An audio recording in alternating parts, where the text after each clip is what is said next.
Hello everyone, welcome to my channel. और आज के इस वीडियो में हम डिस्कस करने वाले हैं क्लास 9 का लाइंस एंड एंगल्स का एक्सरसाइज 6.2। तो चलिए स्टार्ट करते हैं। पहला क्वेश्चन हमें क्या दिया गया है? पहला क्वेश्चन हमें दिया गया है कि in figure 6.28 find the values of X and Y and then show that A B parallel C D. तो यहाँ पे पहले क्या बोला, हमें एक्स और वाई की वैल्यू बतानी है। उसके बाद हमें दिखाना है कि ए बी, ये जो लाइन ए बी है ये पैरेलल है सीडी से, लाइन सीडी के पैरेलल है, ये शो करना है। ठीक है, तो पहले हम क्या करते हैं, एक्स और वाई की वैल्यू फाइंड कर लेते हैं। अगर आप ये डायग्राम अच्छे से देखो तो ये वाला एंगल और ये वाला एंगल मिलके वर्टिकली अपोजिट एंगल्स बना रहा है। ठीक है, तो हम क्या लिख सकते हैं, y is equal to 130 degree. क्यों? Vertically opposite angles are equal, तो एंगल y और 130 इक्वल हो जाएंगे, तो y की वैल्यू हमें 130 मिल गई है। ओके, इसका रीज़न होगा वर्टिकली ऑपोजिट एंगल्स। ठीक है, बाय वर्टिकली ऑपोजिट एंगल्स। अब बात आई x की वैल्यू फाइंड करने के लिए। x की वैल्यू हम कैसे फाइंड कर सकते हैं? ये ऑल्टरनेट तो दिख रहा है, पर ऑल्टरनेट हम बोल नहीं सकते क्योंकि A B parallel C D बोला नहीं है, हमें शो करना है। तो हम इसको ऑल्टरनेट का प्रॉपर्टी यूज़ करके सॉल्व नहीं कर सकते। तो अब हमें x की वैल्यू निकालनी होगी। अगर आप अच्छे से देखो तो x प्लस 50 मिलके, x प्लस 50 डिग्री मिलके हमें 180 देगा। कैसे? लीनियर पेयर ऑफ एंगल्स से। कैसे? क्योंकि ये एंगल और ये एंगल एक लाइन के ऊपर स्टैंड कर रहे हैं, और ये दोनों को अगर हम ऐड कर दे तो हमें क्या मिलना चाहिए? लीनियर पेयर एंगल प्रॉपर्टी से क्या मिलेगा? 180। तो x प्लस 150 इक्वल टू 180 हम लोग लिख सकते हैं linear pair of angles property use करके। हाँ, तो इम्प्लाइज हमें x की वैल्यू मिल जाएगी। x की वैल्यू क्या आएगी? 130। अब अगर आप अच्छे से देखो तो x की वैल्यू भी 130 और y की वैल्यू भी 130, तो हम लोग बोल सकते हैं कि x is equal to Y is equal to 130 डिग्री। ओके, लेकिन क्या है, but these are alternate pair angles, but these are pairs of alternate interior angles।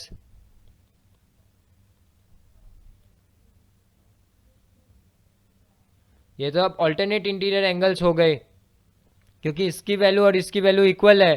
तो हमारा एक प्रॉपर्टी था कि अगर x और y की वैल्यू इक्वल है, अगर ऑल्टरनेट इंटीरियर एंगल्स इक्वल है, तो हम क्या बोल सकते हैं, ए बी और सी डी पैरेलल है।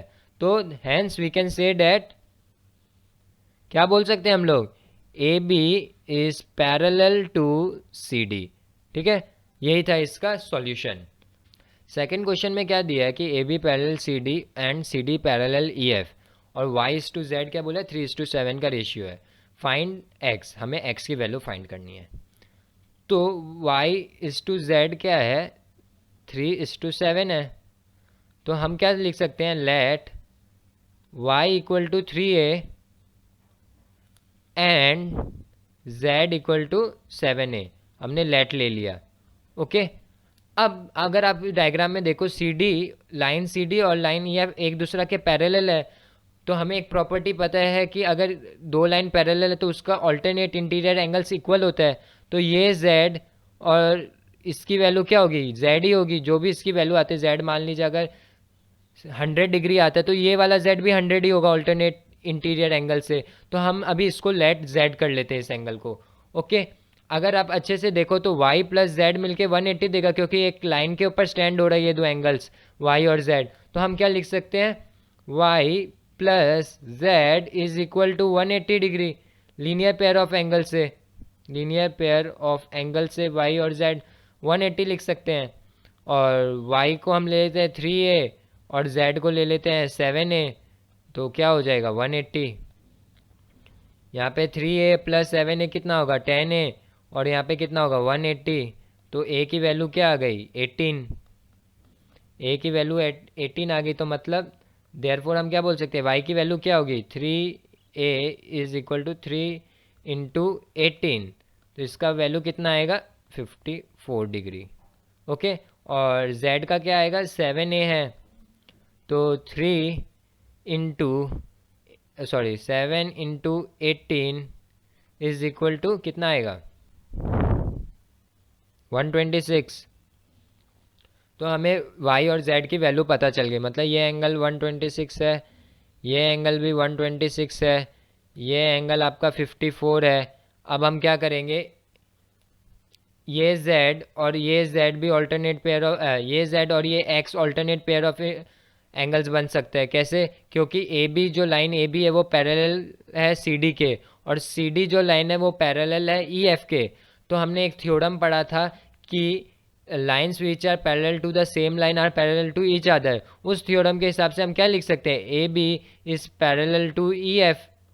जब ए बी और ई एफ पैरेलल हो जाएगा और ये ट्रांसवर्सल है, तो ये वाला एंगल और ये वाला एंगल इक्वल होगा ऑल्टरनेट इंटीरियर एंगल से।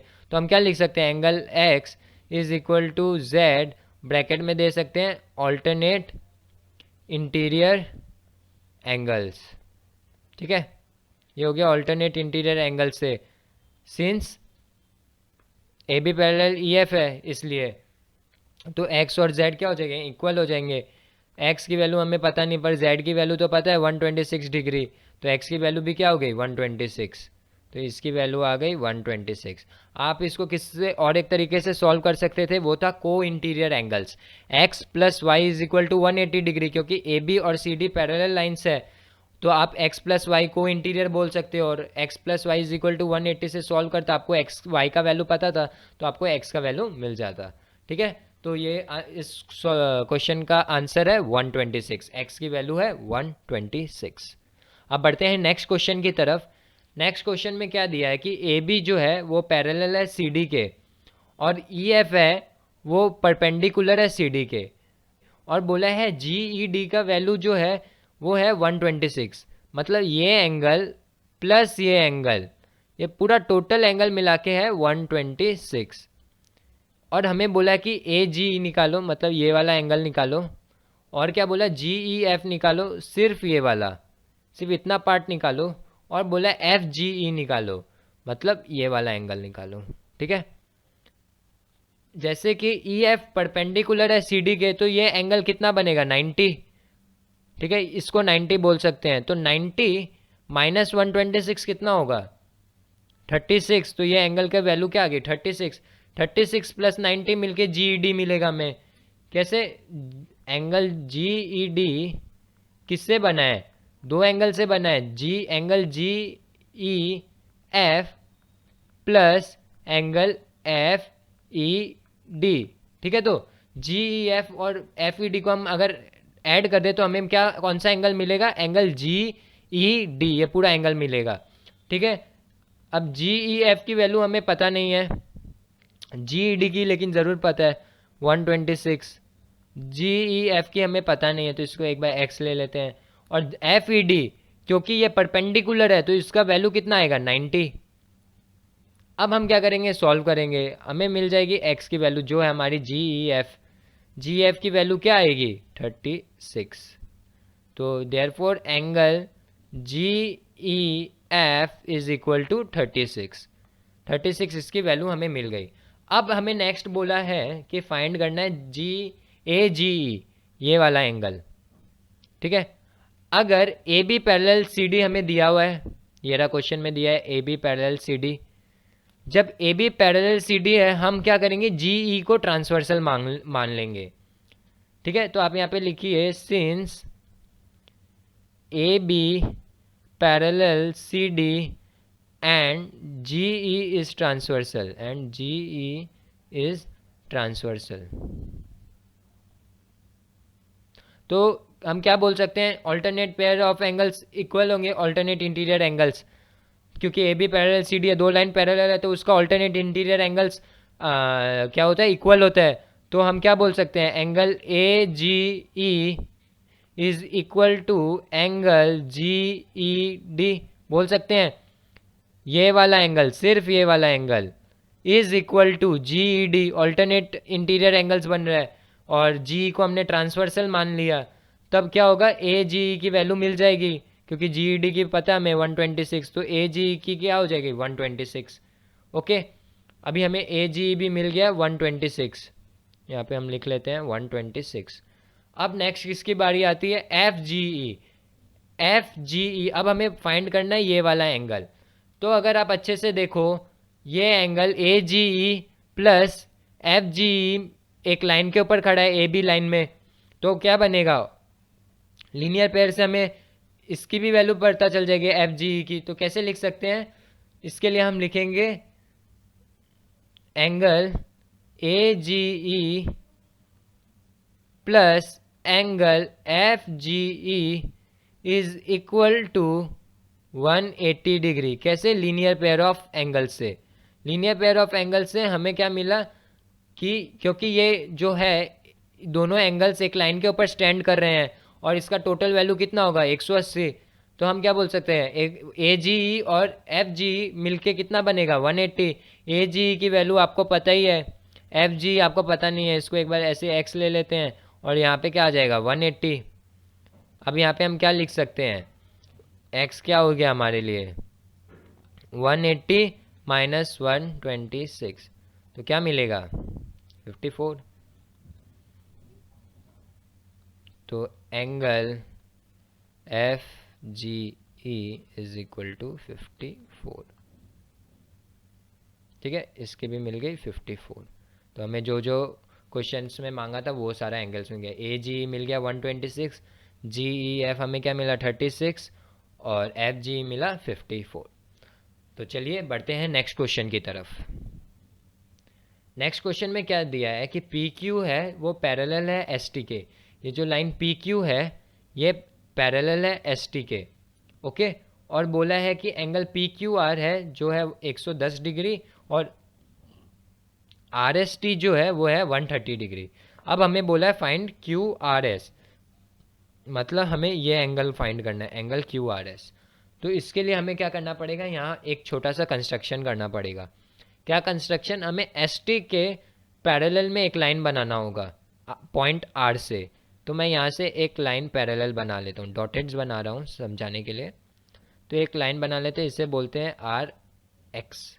ठीक है, इसको लाइन को कंस्ट्रक्शन क्या किया हमने, एक आर एक्स लाइन बनाया पैरेलल एस टी के पॉइंट आर से। ठीक है, अब हम क्या करेंगे, अब हम क्या बोल सकते हैं, R X is perpendicular to parallel to S T, क्योंकि हमने एक कंस्ट्रक्शन किया अभी। तो आर एस क्या होगा, आर एक्स होगा आपका पैरेलल एस टी से, और वही आर एक्स पैरेलल किससे होगा, पी क्यू से भी पैरेलल होगा।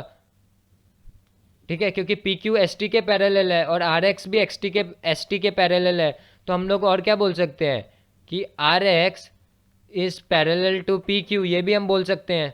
ओके, तो पहले हम क्या करेंगे, इसको यूज़ करेंगे R X parallel S T को। ठीक है, जब R X parallel S T है और एस आर ट्रांसवर्सल है, एस आर को हम क्या कर रहे हैं, ट्रांसवर्सल ले रहे हैं। ठीक है, तब हम क्या बोल सकते हैं, इसका को इंटीरियर एंगल्स क्या होगा 180, मतलब angle R S T plus angle S R X is equal to 180। कैसे हुआ, co interior angles, co interior angles. ठीक है, अब को इंटीरियर एंगल्स से इसका वैल्यू वन टोटल जो होगा 180 होगा, जिसमें से हमें आर एस टी की वैल्यू पता है, इसकी वैल्यू पता नहीं है, एस आर एक्स रहने देते हैं और इसे 180 ले लेते हैं। उसके बाद क्या होगा, S R X is equal to 180 minus 130, तो क्या मिलेगा आपको 50। तो ये एंगल क्या हुआ, ये वाला जो एंगल है वो 50 आ गया हमारा। ठीक है, अब ये तो 50 आ गया, अब हमें तो चाहिए क्यू आर एस। उसके लिए हम क्या करेंगे, अब हम यूज़ करेंगे R X parallel P Q. Since R X parallel P Q and कौन सा ट्रांसवर्सल होगा, ये बार क्यू आर इज ट्रांसवर्सल। अभी हम क्यू आर एस को ट्रांसवर्सल ले रहे हैं। ठीक है, ये लाइन और ये लाइन पैरेलल है, ये ट्रांसवर्सल है, तो क्या होगा, ऑल्टरनेट इंटीरियर एंगल्स इक्वल होंगे। तो अभी हम क्या लिख सकते हैं, angle P Q R is equal to angle Q R X. ठीक है, ये वाला एंगल और ये टोटल एंगल क्या होगा, इक्वल होगा ऑल्टरनेट इंटीरियर एंगल से। हाँ, अब हमको नेक्स्ट क्या करना पड़ेगा, नेक्स्ट आप यहाँ पे इम्प्लाइज करिए, पी क्यू आर की वैल्यू आपको 110 पता है, ओके लिख दीजिए। क्यू आर एक्स जो है, क्यू आर एक्स ये दो एंगल से बना है, Q R S plus S R X, ठीक है, इसको ऐसे लिख दीजिए, Q R S plus angle S R X, ठीक है। अब क्यू आर एस की वैल्यू आपको पता नहीं है तो इसको ऐसे ही रहने दीजिए, क्यू आर एस, और एस आर एक्स की वैल्यू आपको पता है 50 है तो आप लिख दीजिए, और यहाँ पे 110 आएगा इस साइड में, लेफ्ट हैंड साइड में। अब क्यू आर एस को लेफ्ट हैंड साइड में हम रख लेके आ जाते हैं तो क्या होगा, 110 minus 50 which is equal to 60। तो क्यू आर एस की वैल्यू क्या आएगी, 60 डिग्री, ठीक है। तो चलिए बढ़ते हैं नेक्स्ट क्वेश्चन की तरफ। नेक्स्ट क्वेश्चन क्या बोला है कि A B parallel C D और angle A P Q is equal to 50 degree and angle P R D is equal to 127 degree, find x and y. Okay, question को समझिएगा। पहले हमें बोला है ए बी और सी डी पैरेलल लाइन्स है, A P Q जो है वो है 50 और पी आर डी जो है वो है 127, ठीक है। अब बोला है find x and Y, X और वाई की वैल्यूज बतानी है। तो A B parallel C D है तो हम क्या करेंगे, A B parallel C D और पी आर को ट्रांसवर्सल ले लेंगे, ठीक है। आप देखिएगा A B parallel C D ये तो गिवन है and P R is transversal, P R is transversal, ठीक है। A B parallel C D and P are transversal हो गया तो हम क्या बोल सकते हैं कि ऑल्टरनेट इंटीरियर एंगल्स क्या होगा, इक्वल होगा। ऑल्टरनेट इंटीरियर एंगल्स क्या होगा, इक्वल होगा, मतलब A P R is equal to angle A P R is equal to angle P R D, ठीक है। ये total angle A P R मतलब ये टोटल 50 प्लस वाई, ये जो एंगल है किसके इक्वल होगा, पी आर डी, ठीक है।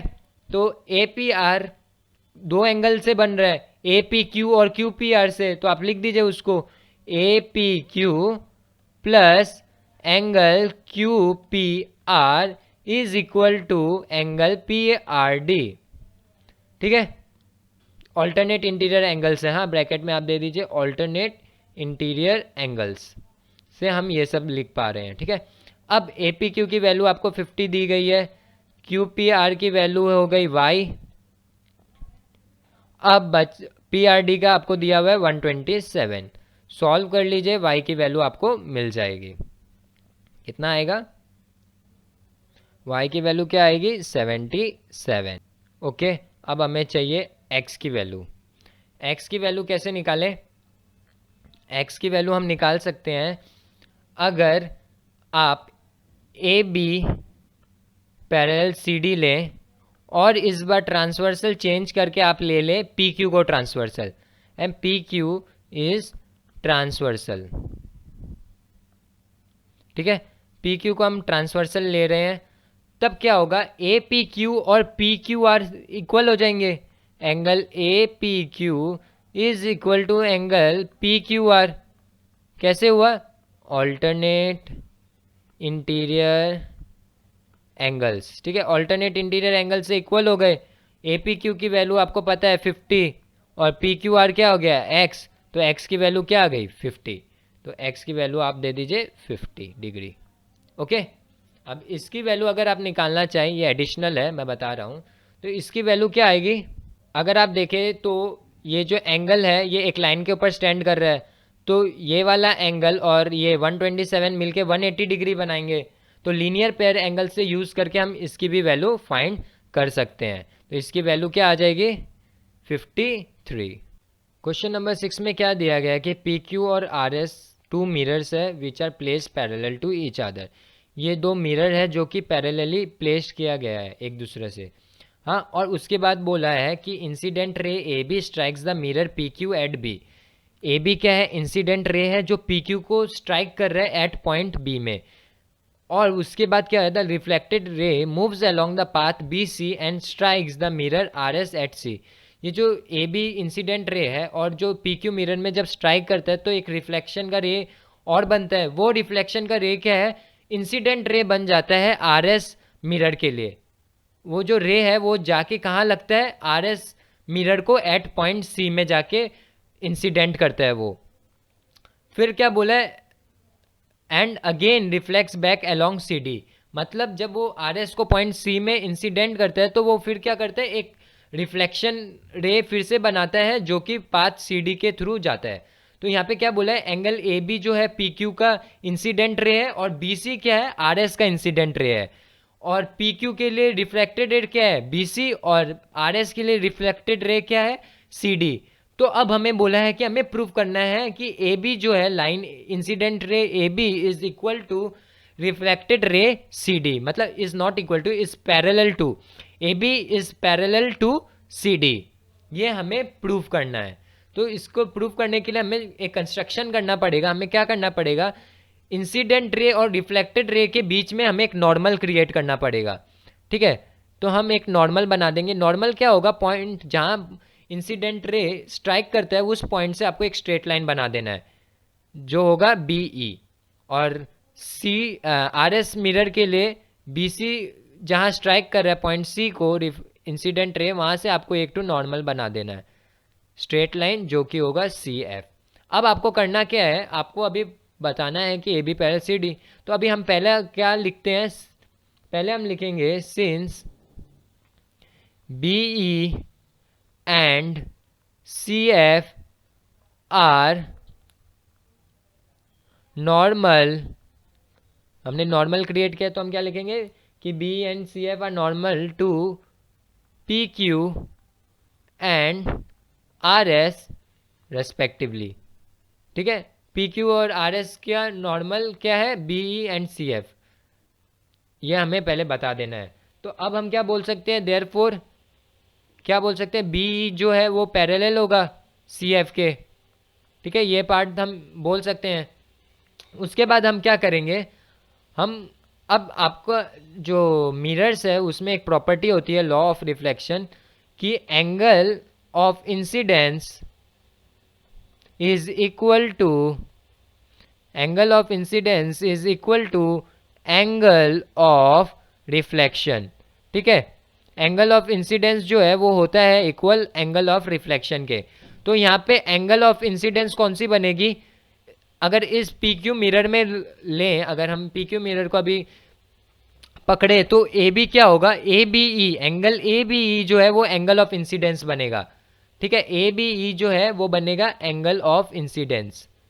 ठीक है, एंगल ऑफ इंसिडेंस कौन सा बनेगा, ए बी ई। और एंगल ऑफ रिफ्लेक्शन क्या बनेगा, ई बी सी, क्योंकि ये रिफ्लेक्टेड है बी सी, तो यहाँ पे जो ये ई बी सी है वो बनेगा एंगल ऑफ रिफ्लेक्शन। तो आपको यहाँ पे क्या लिख देना है, ई बी सी बनेगा क्या, एंगल ऑफ रिफ्लेक्शन। ये तो हो गया पी क्यू मिरर के लिए, फॉर पी क्यू मिरर। अब नेक्स्ट क्या करेंगे हम, अब नेक्स्ट आर एस मिरर के लिए क्या होगा, angle of incidence B C F, और एफ सी डी क्या होगा, एंगल ऑफ रिफ्लेक्शन। ठीक है, तो यहाँ पे आप लिख दीजिए एंगल बी सी एफ होगा आपका एंगल ऑफ इंसिडेंस, और एंगल ऑफ रिफ्लेक्शन क्या होगा, एफ सी डी। ठीक है, इसको फॉर कौन सा mirror, for mirror R S. तो ये हो गया मिरर आर एस के लिए। ओके, अब इसको आप बोल दीजिए वन, इक्वेशन 1, और सेकंड वाला को इक्वेशन 2। ठीक है, नेक्स्ट काम हमें क्या करना पड़ेगा, नेक्स्ट हमें करना पड़ेगा कि अब B E parallel C F है, since B E is parallel to C F and हम किसे ट्रांसवर्सल मान लेते हैं, बी सी को हम ट्रांसवर्सल मान लेते हैं। ठीक है, बी सी को ट्रांसवर्सल मान लेते हैं और B E parallel C F हो जाएगा। ठीक है, जब दो लाइन ट्रांसवर्सल है, सॉरी दो लाइन पैरेलल है, तो उसका ऑल्टरनेट एंगल्स क्या होगा, इक्वल होगा। तो ई बी और सी एफ पैरेलल है, तो इसका ऑल्टरनेट एंगल्स कौन सा बनेगा, angle E B C, angle E B C and equal कौन सा बनेगा, एंगल बी सी एफ। ये दो एंगल क्या होंगे, इक्वल होंगे। क्यों, ऑल्टरनेट इंटीरियर एंगल से, ऑल्टरनेट इंटीरियर एंगल से ये क्या होंगे, दोनों एंगल इक्वल होंगे। ओके, लेकिन इसको आप दे दीजिए इक्वेशन 3। अगर आप अच्छे से देखो तो ई बी सी को हम क्या लिख सकते हैं, A B E from one, A B E, angle A B लिख सकते हैं, और बी सी एफ को क्या लिख सकते हैं, एंगल एफ सी डी, जो हम इसे चेंज करके कर देते हैं एफ सी डी। कहाँ से हुआ, फ्रॉम इक्वेशन 1 और 2। ठीक है, 1 और 2 से हमने क्या किया, इसकी वैल्यूज चेंज कर दी। तो अब क्या हो गया, एंगल ए बी ई जो है वो इक्वल हो गया एंगल एफ सी डी के। अब हम क्या करेंगे, अब हम करेंगे एडिंग। ठीक है, अब हम करेंगे एडिंग, किसकी एडिंग, इक्वेशन 3 की और इक्वेशन 4 की। आप इसे इक्वेशन 4 बोल दीजिए। अब हम करेंगे add equation 1, sorry equation 3 and equation 4, इसको हम करेंगे ऐड। ठीक है, अब 3 का होगा आपका A B E plus angle E B C which is equal to left hand side के साथ ऐड होगा और राइट हैंड साइड के साथ ऐड होगा, और B C F plus angle F C D. ठीक है, ये दोनों एंगल इक्वल हो गया। अब ए बी ई और ई बी सी मिला के टोटल ए बी ई मतलब ये वाला angle plus E B C मिला के क्या होगा, एंगल ए बी सी, ये टोटल एंगल बनेगा ए बी सी। तो हम इसको क्या लिख सकते हैं, दोनों को ऐड करने से क्या मिलेगा, एंगल ए बी सी, और बी सी एफ और एफ सी डी को ऐड करेंगे तो मिलेगा एंगल बी सी डी। हमें कौन सा एंगल मिला, ये वाला एंगल और ये वाला एंगल क्या मिला, इक्वल मिला, A B C is equal to angle B C D. और अगर आप देखो ये ऑल्टरनेट इंटीरियर एंगल्स बन रहे हैं, ये वाला एंगल और ये वाला ऑल्टरनेट इंटीरियर एंगल्स है, और बी सी को ट्रांसवर्सल मान लेंगे तो क्या होगा, ए बी सी और B C D alternate angles बन जाएंगे। जब ऑल्टरनेट इंटीरियर एंगल्स इक्वल होते हैं तब हम दो लाइन को क्या बोलते हैं, पैरेलल बोलते हैं। ठीक है, तो यहाँ पे लिखते हैं but they are alternate interior angles. ठीक है, ये तो ऑल्टरनेट इंटीरियर एंगल्स हो गए, और ऑल्टरनेट इंटीरियर एंगल्स इक्वल होते हैं तब हम क्या बोल सकते हैं कि दो लाइन पैरेलल है। इसका मतलब क्या, A B is parallel to C D. ये हो गया प्रूफ। ठीक है, होप आपको समझ में आया होगा। ये लास्ट क्वेश्चन था इस एक्सरसाइज का। Thank you for watching the video.